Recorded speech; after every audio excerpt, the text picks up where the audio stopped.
10월 31일 오늘 만나 성경 말씀은 사무엘하 24장 18절, 19절, 25절 말씀입니다. 이 날에 갓이 다윗에게 이르러 그에게 아뢰되 올라가서 여부스 사람 아라우나의 타작마당에서 여호와를 위하여 제단을 쌓으소서 하매 다윗이 여호와께서 명령하신 바 갓의 말대로 올라가니라. 그곳에서 여호와를 위하여 제단을 쌓고 번제와 화목제를 드렸더니 이에 여호와께서 그 땅을 위한 기도를 들으심에 이스라엘에게 내리는 재앙이 그쳤더라. 아멘. 오늘 만나로 만나주시는 하나님을 기대합니다. 다윗은 이스라엘의 막강한 군사력을 확인해보고 싶은 동기로 인구조사를 실시했습니다. 하나님보다 군사력을 더 신뢰하려는 다윗의 교만이 숨어 있었습니다. 인구조사로 포장된 다윗의 교만은 결국 이스라엘 전역에 전염병을 불러오고야 말았습니다. 다윗의 범죄로 무려 7만 명이 목숨을 잃었습니다. 교만한 자는 과연 하나님께서 대적하고야 마십니다. 다윗이 범죄하자 하나님께서는 갓 선지자를 통하여 다윗과 소통하셨습니다. 다윗은 하나님의 율례를 누구보다 사랑했습니다. 하나님 마음에 합한 자로서 하나님과 직접 소통해 왔습니다. 하지만 이 상황에서는 갓 선지자의 말을 들어야 했습니다. 지금 다윗에게 제일 필요한 것은 하나님과의 관계 회복입니다. 우리도 그렇지 않습니까? 하나님과의 관계가 막히면 만사가 비뚤어지고 엉클어질 수밖에 없습니다.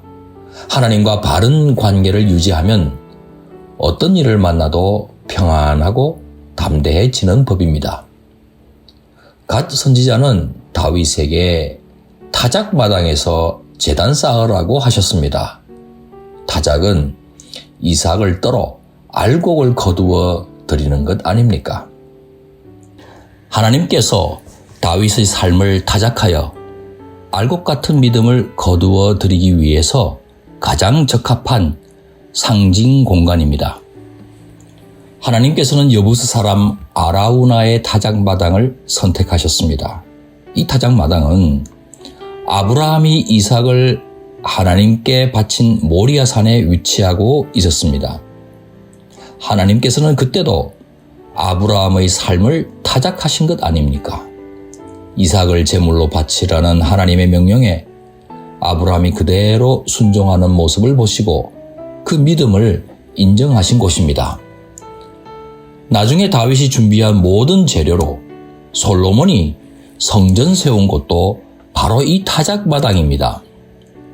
전 이스라엘이 속죄제와 화목제를 들고 나와 하나님과의 관계를 회복하는 바로 그 거룩한 공간입니다. 아라우나의 타작마당은 참으로 의미가 깊은 공간이 아닐 수 없습니다. 사실 하나님께서는 갓 선지자를 통해 다윗에게 제단 쌓으라고 말씀하셨을 때는 이미 다윗을 용서하시고 다윗의 새 출발을 받으시겠다는 뜻입니다. 은혜가 나타난 것입니다. 다윗은 아라우나로부터 타작마당을 매입하였습니다. 아라우나가 그냥 제공하겠다고 했지만 다윗은 매입을 고집했습니다. 너무도 값진 하나님의 은혜에 값 없이 대가나 희생 없이 화답하지 않겠다는 뜻입니다. 사실 우리가 구원받은 것도 도무지 값을 매길 수 없는 값비싼 은혜 때문 아닙니까? 예수님의 목숨을 대가로 주어진 값비싼 은혜 말입니다. 사랑하는 성도 여러분, 회개는 후회하고 다릅니다. 수도 헤아릴 수 없이 하는 후회는 구체적인 실천이 없습니다. 그러나 회개는 필요하다면 기꺼이 대가까지 지불하는 행동으로 나아갑니다. 그것도 즉시 실천합니다. 주님께서는 회개하는 상한 마음을 받으십니다. 아니나 다를까 주님께서는 다윗의 기도를 들으시고 재앙을 그치게 하셨습니다. 다윗과 이스라엘이 의지할 것은 잘 정비된 군대 조직이나 막강한 군사력이 아닙니다. 재앙을 내리기도 하시고 그치기도 하시는 만군의 여호와 전능하신 우리 하나님입니다. 우리도 그렇습니다.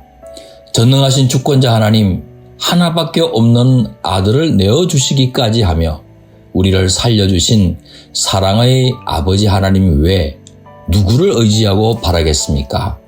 모든 것을 합력하여 선을 이루어 주시는 하나님과 늘 바른 관계에 들어가기를 힘쓰는 성도님 되시기를 축원합니다. 기도하시겠습니다. 하나님, 우리에겐 하나님밖에 없습니다. 혹시 우리가 하나님께 범죄하였을 때 즉시 회개함으로써 우리를 용서해 주시고 우리의 새 출발을 받으시는 하나님과 바른 관계 속으로 들어가게 해 주옵소서. 예수님 귀하신 이름으로 기도하옵나이다. 아멘. 이제 두 가지 제목으로 기도하겠습니다. 첫째, 언약 깨어버린 사람을 대신하여 그 책임을 감당해 주신 예수님처럼 하나님을 경외하는 가운데 하나님과 사랑과의 언약을 지킴으로써 신뢰받는 자가 되게 하옵소서. 둘째, 선교사님들이 하나님의 뜻에 늘 깨어 순종함으로써 하나님과의 언약을 지킬 뿐 아니라 그 연장선 위에서 동역자들을 진심으로 섬김으로써 신뢰받는 하나님의 종이 되게 해 주옵소서. 이 제목으로 기도하신 후에 개인 기도 하시겠습니다.